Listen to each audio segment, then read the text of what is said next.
Bikira Maria ni mama wa Mungu. Bikira Maria ni mama wa Mungu, na imetolewa hiyo fundisho katika mtaguso wa Efeso, umefikia kikomo chake kwamba Bikira Maria ni mama wa Mungu Theotokos.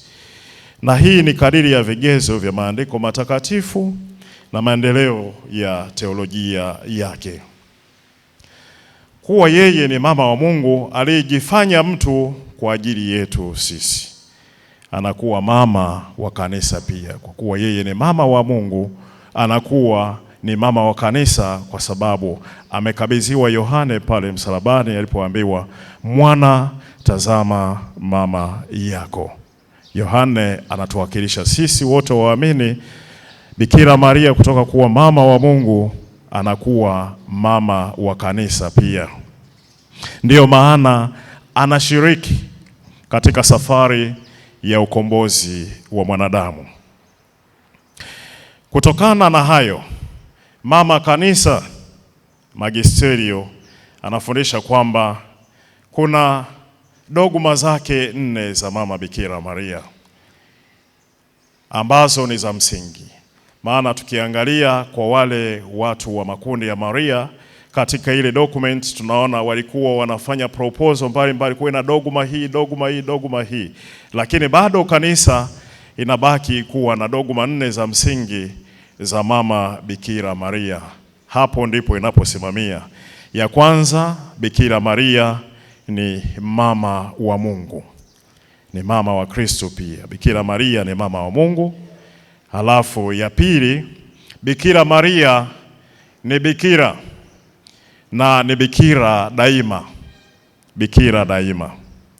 Ya tatu, Bikira Maria aliyekingiwa dhambi ya asili.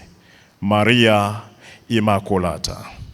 Na mara nyingi tukiona katika mashirika yetu mbalimbali, wengi tumechukua hii siku ya sherehe ya Maria kama siku ya kufunga nadhiri zetu, siku ya kukumbuka kuanzishwa shirika na kadhalika, ambayo mara nyingi inaadhimishwa tarehe 8 ya Disemba kwa kila mwaka. Bikira Maria Immaculata, maana yake aliyekingiwa dhambi ya asili, Bikira Maria asiye na doa. Ndio maana tunafuata mfano wake kwamba atusaidie na sisi kuzifua nguo zetu, kuzifua roho zetu, ili kusudi ziweze kuwa kama roho yake yenye unyenyekevu na utii ambao umesababisha ukombozi wetu. Na ya 4 ni ya Bikira Maria aliyepalizwa mbinguni. Zote hizi zina misingi yake ya kimaandiko matakatifu na ya kiteolojia katika kumwelezea vyema huyu mama katika ushiriki wake katika ukombozi wa mwanadamu. Hivyo basi, tumpe nafasi yake na heshima anayostahili, tukifanya ibada mbalimbali kadiri ya maelekezo ya mama kanisa. Ibada mbalimbali hasa zimeelekezwa zile za mwanzoni kabisa, ile malaika wa Bwana alimpasha habari Maria, ikigongwa au ikisaliwa mara 3 kwa siku, asubuhi, mchana na jioni, na mara nyingi tunapiga kengele, na mara zote huwa tunasimama kama bendera ya taifa inavyopepea, inavyoshushwa, watu filimbi inapigwa na wote tunasimama. Lakini sisi tunafanyaje wakati mwingine kengele ya malaika wa Bwana inapigwa, watu wanaendelea na kazi zao kama kawaida, ila bendera inaheshimiwa, lakini malaika wa Bwana watu wanaendelea na kazi zao kama kawaida. Hasa sisi kwetu watawa tuweze kuwa chachu kwamba unapofika ule muda wa kusali ile sala ya malaika wa Bwana, tusimame tusali, halafu kisha tuendelee na kazi zetu. Ukiangalia picha ya zamani kabisa juu ya malaika wa Bwana, unaona kuna mtu na mke wake wanalima shambani.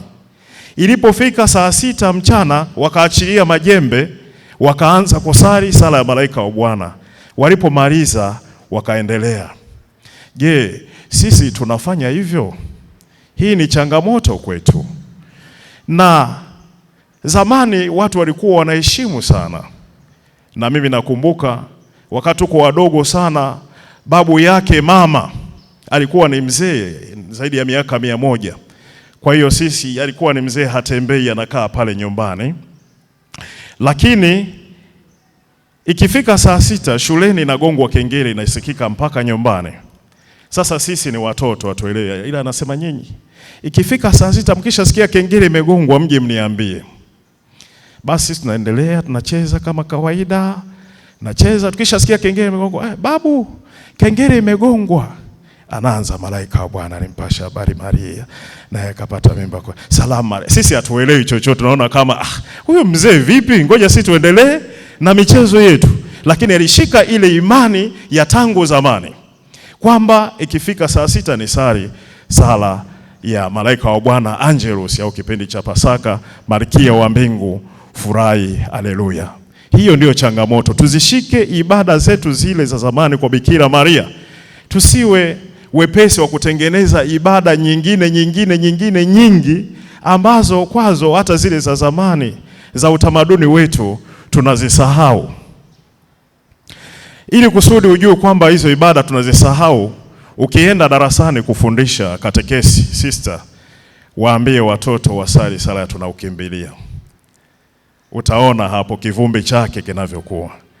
Hatasema hatujui, lakini ni sala ambayo ni ya zamani sana, ambayo tunatakiwa tuisali. Tunaukimbilia ulinzi wako mzazi mtakatifu. Ni sala ya zamani na inasisitizwa. Hivyo tuzichukue zile ibada zetu za zamani za utamaduni kwa Bikira Maria, tukimheshimu mama huyu Bikira Maria. Tunaukimbilia ulinzi wako mzazi mtakatifu wa Mungu. Usitunyime tukiomba katika shida zetu. Utuokoe tuingapo hatarini. Bikira mtukufu, baraka. Amina. Kwa jina la Baba na la Mwana na Roho Mtakatifu. Tumsifu Yesu Kristo.